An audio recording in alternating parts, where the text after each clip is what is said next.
episode number 79 from Las Lajas.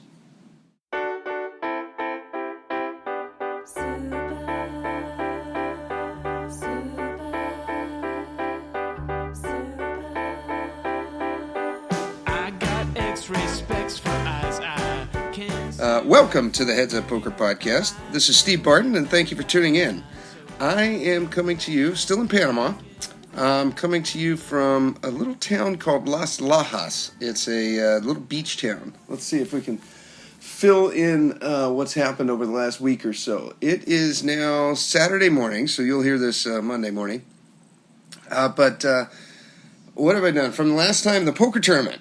That, the one with the hippies down the street for the $10 buy-in that my buddy and I were going to play. Well, that started at 8 o'clock on Sunday, and we got some torrential rain about 7:30. I had just eaten, I had taken my nap, I'd listened to my little hypnosis tape for this $10 tournament, and then I hear the rain coming down. And it's coming down really, really hard, and probably one of the hardest rainstorms I've ever seen, personally. And there was one other one that I'd been on, actually with Joe and my brother, when we were in Thailand, and it was pretty equivalent to this. It would be like turning on, those giant shower heads that it must have 100 holes out of them. They're like a circle that's like a foot in diameter. And, it probably uses 4 gallons a second when you take a shower. It would be like walking out and standing in that. And I was actually, I was ready to leave. I was going to go, and the place where they're having the tournament was literally only next door to the apartment where we were staying. And I remember walking out, and I walked out, and I'm standing under the overhead, and I think I even tweeted a video about this. And I took a video, and it was insane. It would be like it would be like walking into a shower. And I thought, I love poker, but I can't imagine, 6 or 8 or 10 other people walking out in this storm to go over there to play that tournament. Because I'm right next door, and I love cards, and I'm actually thinking of not going out in this rain. And so I didn't. I waited until the rain stopped, and then we went over there about 9 o'clock or 9:30 and couldn't quite get together a crowd to play. There was like 3 of us that wanted to, and then not much else. And so we didn't end up playing the tournament, so that was kind of a bummer. But after that, we went down to a place called, that was from Bocas del Toro, and then we took a taxi from Bocas del Toro to another town called Boquete, which is kind of up in the mountains. And if you can picture Panama, it's not very wide. We were basically up on the Caribbean side, and then we took a taxi kind of into the middle of Panama, up in the mountains, and then we took another bus down to where we are now. It's on the Pacific side. But we took a taxi from Bocas, and I'm recording right now, and I'm in a little tiny cabin on the beach right now, and there's a wasp that just happened to make his way in. If you don't know what a wasp is, it's basically like a giant bee. He's kind of buzzing around. Doesn't look like he's going to bother me, but we'll see. Okay, anyhow. Went from Bocas to Boquete. We hired a taxi, and we found that we could take a bus, and the little buses here, if you guys have ever traveled in Central or South America or maybe even Asia, they're not exactly top-notch, but they're extremely cheap. I mean, you can get on a bus and go for an hour, and it's anywhere from $1 to $2. But if you hire a private taxi, you can take a more direct route. It is more expensive. We talked with some of the locals about taking the bus, and it basically seemed like it was going to take us about 8 hours. Probably would have cost us $7. And we would have had to go all the way down to one big town called David, and then go back up to where we wanted to go to Boquete. Or we could hire a taxi for $120, $60 a piece, and we'll be there in about 3 hours. So we went with the taxi. We hired the taxi, and as we're driving, we're going up this. There's a lot of up and down hills going up into the center of Panama on the way here.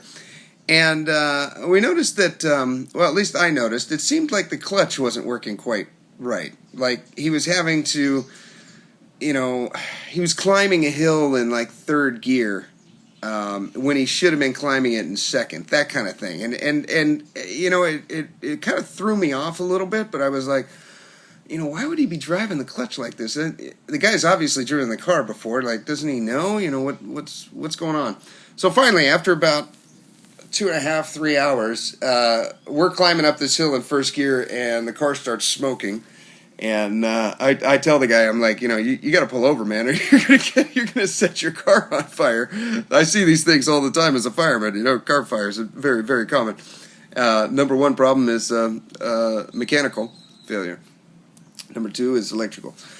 Anyhow, so he pulls over, and we pop the hood, and sure enough, it smells just like, when you're going down a hill and you can smell the big diesel trucks with their brakes that are, they're using their brakes too much. That's what it smelled like, and a clutch and brake pad material are basically made out of exactly the same thing. And we weren't using our brakes going up this hill, so it had to be the clutch, and sure enough, he put it in gear and tried to go. The clutch plate was just completely done. So we're dead in the water, going nowhere. Luckily, there was a little kind of kiosk almost of like a little security gate where all the gringos can go, and they have their $1 million homes. They're kind of detached in Panama from the little pueblos. They're kind of out in their own little place. So there was one of those right there. We went up and talked to the security guard, and we asked, how can we get to Boquete, and how far is it? And he's like, oh, it's not far, but our backpacks are also about 50 pounds, so not far, I think, was just a few miles. And one of the other older guys there, he's like, oh, I'm jumping on the bus there anyhow. So we went on the bus there. It was a little chicken bus. It was $1. We gave the guy, we kind of felt sorry for him. We didn't give him the full amount of $120, but we gave him $100 because now he's got to repair his transmission. And oh, that sucked. But anyhow, so we make it to Boquete. We went and hiked a waterfall. It was a really, really cool area. If you guys are ever down in Panama and you like the nature stuff, Boquete is the way to go. They have a bunch of waterfall hikes. They even had caiman there. We saw some caiman. We saw signs for caiman. I didn't physically see any. Just a very, very beautiful, beautiful place. After that, then we went down to Boca Chica. We were there yesterday. And first thing we do is we take a couple of chicken buses down to Boca Chica, and then we take a lancha, like a boat, over to this other island. And it's been consistently raining here about 3 or 4 o'clock in the afternoon every day. And we got over to this island about 4 o'clock and have no hotel or no idea where we're going to stay or anything. And so we hike up these bunch of stairs on this lone island, and we find a little hotel. And they wanted too much. There was nobody staying there. It was completely dead. We would have been the only 2 people there, and they have maybe 40 or 50 rooms available. We were the only people there. And they wanted $50 a night, and the rooms weren't that nice. And so we said, are there any other places to stay? And he said, yeah, just keep walking down this dirt path, and you'll find places to stay. I said, okay. So we're walking on this dirt path. He said it would take 15 minutes. Maybe that's if you're jogging without a 50-pound backpack. Took us a little bit longer. We passed some tents on the side, and I wasn't prepared to do any kind of camping. I mean, once you start camping on these backpacking trips, you just have sand in your bag all the time, and you just can't get it out in all your clothes. So I wasn't prepared to do that, only a half or a third of the way through our trip. But I went, we kept going, and, we're passing other tents, and I'm like, it's going to be raining soon. And then I look up, and there's a bunch of monkeys in the tree. There's these bunch of howler monkeys. I got a little video of them.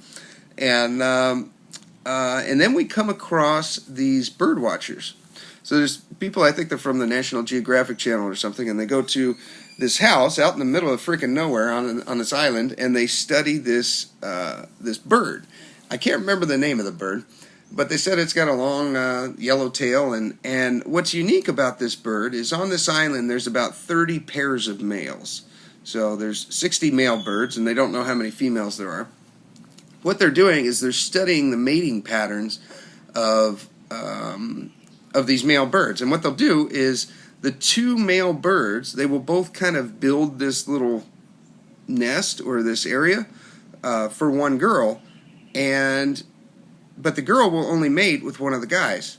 So one of these guys, I mean, for lack of a better term, is wingman, is just there helping this guy build the nest, dancing with him along when they do this little dance, this courtship dance, and then he never doesn't get to reap any of the benefits. It's just like the other guy's the one that's mating with the girl. And other birds, what they'll do is, I'm kind of a nerd when it comes to this stuff, if you can't tell already, is other birds, what they'll do is they will, there'll be one male bird, he'll set up his little territory, his little area, and when the female comes along, he'll do a little dance, and she'll either go like, oh, yes, you know what you're doing, or no, you're a dumbass, and she'll fly off to the next one.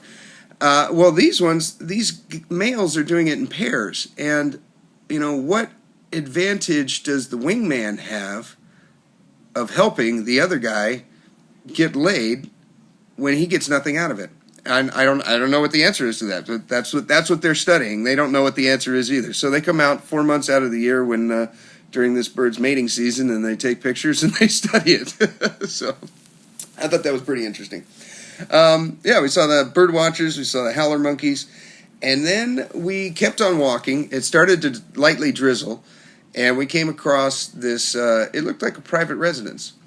And there was a sign out front that said like Wi-Fi and dorm rooms. And so we inquired within, and we met a Russian guy who spoke perfect Spanish, and he had his girlfriend there who was a local Panamanian. So that was kind of interesting. We were speaking to the Russian guy. Didn't speak English at all. He only spoke Spanish and Russian, I'm assuming. And so that was pretty interesting. We stayed at his place. That was $13 a night, and we had our own little kitchen area to cook, and it was kind of like glorified camping. We had a room, but outside we also had a little stove and stuff where we could cook up some chicken and beans and like that. And our balcony was just looking over this pretty intense jungle. They said that there's a bunch of what are they called? Boa constrictors, a bunch of big snakes out there. Never saw any of those, but saw plenty of scorpions and little critters. And that was fun. We stayed there for 2 days, for 2 nights. We got a little private lancha over to this island, and we hung out at the island pretty much all day. We played catch with a football with a coconut. That was cool. And now we are at a place called Las Lajas. We got on another little couple of chicken buses yesterday and got driven out to this beach. And it's basically, the book says it's 20 kilometers long, the beach. And I don't know what that is in miles. I'm just going to guess like 12 or 13 of miles of beach that's just completely untouched. I mean, there's nobody out here. It's really impressive. We can walk down to do this podcast. Actually, I'm going to have to walk a mile down to a resort just so that I can use their Wi-Fi to load it up and send it over to Andrew. So we are out in the middle of effing nowhere, but it's a very, very pretty place. The beach it's not a white sand beach. It's kind of like a golden to almost dark brown sand, and it's very, very shallow. So from where you stand on the beach when it's high tide, it's the water's coming up right to the edge where the coconut trees are. And then when it's low tide, it goes out probably about, maybe 200 meters to 2 football fields long. The sand just goes way, way out. It's extremely shallow for a very long time. You can walk way out into the waves. Definitely not a surfing area, at least right now. But very, very pretty place. I think we're going to move on either today or tomorrow and move on to somewhere else, but that's where we're at now. A couple of shout-outs I want to throw out there. Congratulations, Mike Snyderman, our very own Mike Snyderman. He got 18th in the Colossus, and he won over $45K, and he's going to be out there all on his own time, so doesn't owe backers anything. He's going to be out there now until June 28th, so I'm sure he's... last time I talked to him was almost a week ago, and he said, yeah, he's just going to be firing the 1Ks and the 1500s and just having fun. So, congratulations, Mikey. Well done, well done. Jacob has been doing well with the website. Go to HeadsUpPoker.Poker. You guys can check out some updates, and the website looks all new. I'm very happy with it. It's very good. Well done, Jacob. Twitter shout-outs, Itchybox, Robbie Clapper, Brian, thank you guys for all your tweets and retweets. It's very cool. It's neat to see that while I'm out here on vacation. And I just want to thank all you guys for tuning in and for your support. If you really want to support the podcast, you don't have to spend any money to do it. You could if you want to, but I think one of the best ways is to go on to iTunes, and if you could leave us a 5-star review on iTunes. I appreciate the ones that you guys have already left, and it's great. Every time I get another one of those, I get all warm and fuzzy inside. And if you want to go and click on Support the Podcast, and it'll be a drop-down menu, and you can see different links for the Elliott Road tapes, for if you want to join TPE and become better at tournaments. If you could use our link before you join, then it'll kick back a little bit to the podcast. And probably the most common one, and the one that people are really using now, is the Amazon link. So if you click on our affiliate Amazon link and then you buy something on Amazon, it doesn't cost you anything more, and the podcast will get 4% of whatever your purchase is. So what I've done with my buddies now, and I'm hoping you can do as well, is if you go to the HeadsUpPoker.Poker, click on the Support Us link, and then when you click on the Amazon link, make that a shortcut in your bookmarks menu. And so just label that shortcut now as Amazon, and then what you do is every time you're going to buy something on Amazon, you go to your Amazon shortcut link, which is already our affiliate link, and then whatever you purchase on Amazon, the podcast will get a cut of that. That's a way to support us without having to do anything really other than what you were going to do. And if you want your Elliott Row free MP3, click on the link in the show notes labeled free MP3. It's a little hypnosis tape that you can listen to before your next tournament, before your next cash game. It's only 7 minutes long. It's my gift from me to you. And thanks for everything that you've done. So, this is going to be a little quick, short one, but I'm going to get going. I have a long walk on the beach to deliver this podcast to you. And then we're going to figure out if we're going to stay here one more night or if we're going to bounce and go somewhere else. I don't know. But you guys have a great week. Thank you for tuning in, and here is your weekly motivational speech. Where have you been? Why are you here? And where are you going? You look at your life. You look at what you produce. Is it giving you what you want? Are you living on purpose? Are you living your dream? Are you acting on your ideas? Are you doing all you can do? Have you gotten comfortable? Are you procrastinating? Are you invading your own greatness? Are you surrounding yourself with people that can nourish you? Are you challenging yourself? Are you experimenting? Are you learning something different? Is your life an adventure, or is it boring?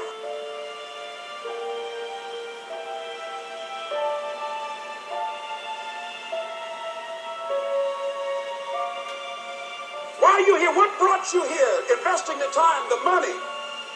What brought you here? What decisions are you making right now as you look into the future?